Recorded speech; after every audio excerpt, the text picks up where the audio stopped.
اذا فشت الزنا ظہرت الزلازل، زنا بڑھیں گے تو پھر زلزلے بہت زیادہ آئیں گے۔ دوسرا فرمایا کہ جب دنیا کے اندر لوگ زکوٰۃ دینا بند کر دیں، اذا امسکت الزکوٰۃ، تو اگر لوگ زکوٰۃ نہ دیں تو ماتت الماشیہ، تو جو مویشی ہیں، جانور ہیں، یہ مرنے لگتے ہیں۔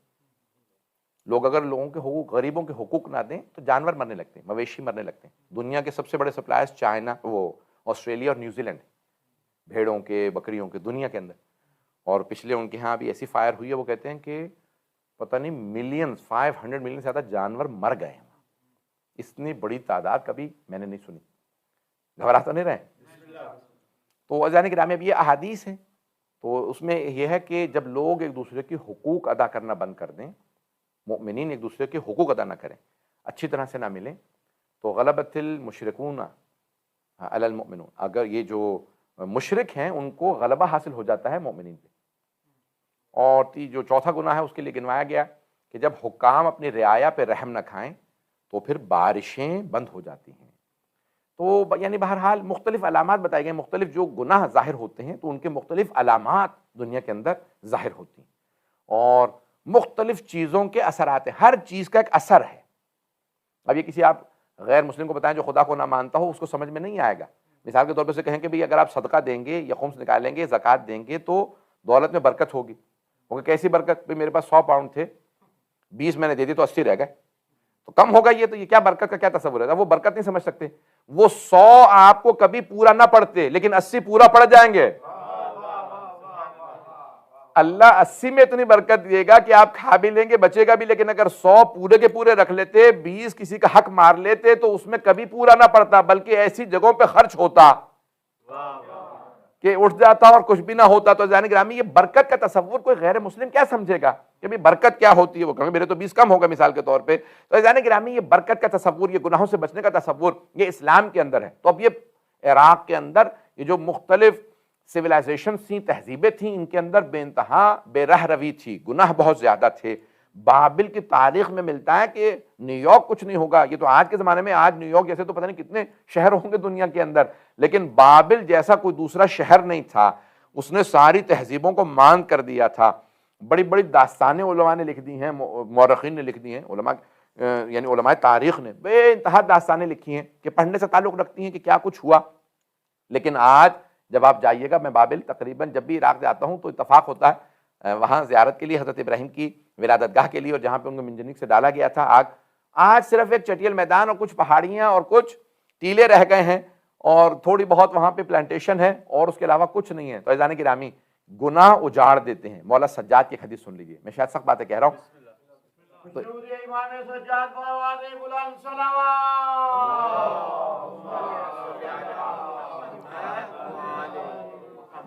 وعجل فرجہم۔ تو یہ چوتھے امام علیہ السلام کی حدیث سن لیجیے، آپ فرماتے ہیں کچھ ایسے گناہ ہیں جن سے بسی ہوئی بستیاں اجڑ جاتی ہیں۔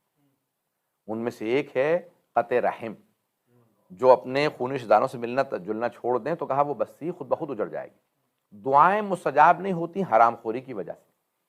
اور بہت سے ایسے گناہ ہیں کہ جن کے آقے والدین، جو اپنے والدین گستاخ ہو جائیں تو وہ پوری پوری آبادیوں کو اجاڑ دیتا ہے۔ عزیزان گرامی، آج جانتے ہیں کہ ان لوگوں کو زوال آنے والے تھے، یہ زوال میں آ جاتے ہیں، لیکن یہ جو یہاں پہ انہوں نے امیگریشن کھولی، پھر یہاں مساجد کھلی، پھر یہاں پہ امام بارگاہیں کھولیں، ذکر محمد و آل محمد ہونے لگا، نمازیں ہونے لگیں، قرآن ہونے لگا، یہ اسی لیے ابھی تک بسے ہوئے ہیں۔ پتہ نہیں لوگ ہیں یا نہیں ہیں۔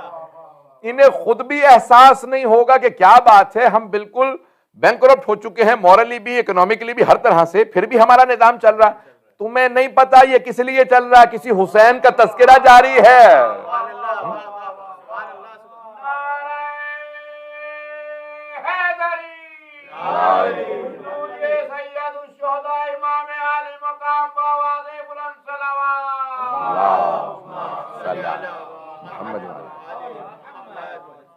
غور فرما رہے ہیں عزیزان گرامی؟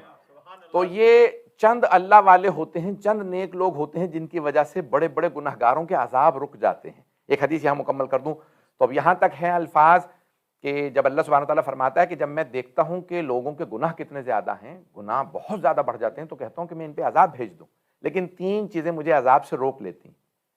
جب میں ماؤں کی گود میں بچے دیکھتا ہوں، وہ کہتا ہوں کہہ رہے یہ معصوم بچے ہیں، بے گناہ بے خطا بچے ہیں۔ دوسرے، جب میں بوڑھے بوڑھے سفید ریش سفید بالوں والے افراد دیکھتا ہوں کہ جن کی ہڈیاں کمزور ہو چکی ہیں، تو میں کہتا ہوں کہہ رہے انہوں نے میری بندگی میں اپنے آپ کو کمزور کر دیا، یہ بوڑھے ہو گئے، تو ان کی وجہ سے عذاب روک دیتا ہوں۔ اور تیسرے، جب میں دعائیں مانگتے ہوئے جتھے دیکھتا ہوں، جب گروپس کے اندر لوگوں کو گروہوں میں جتھوں میں دعائیں مانگتے دیکھتا ہوں، مل کے رو رو کے دعائیں مانگ رہے ہیں، بعض اوقات ایک دستہ جو مؤمنین کا دعائیں مانگ رہا ہوتا ہے وہ کتنوں پہ سے عذاب کو رکوا دیتا ہے، اور احساس ہی نہیں ہوتا انہیں کہ یہ ہم نے کتنی بڑی نیکی کی ہے۔ کبھی یہ نہ سوچا کیجیے ارے آج دعائے کمیل میں لوگ کم ہیں، آج دعائے جوشن کبیر میں لوگ کم ہیں۔ ارے آپ کو اندازہ نہیں ہے یہ چند افراد جو مل بیٹھ کے دعائیں مانگتے ہیں، ان کی وجہ سے اللہ کتنی رحمتیں نازل کرتا ہے اور کتنے بڑے بڑے عذاب ٹال دیتا ہے۔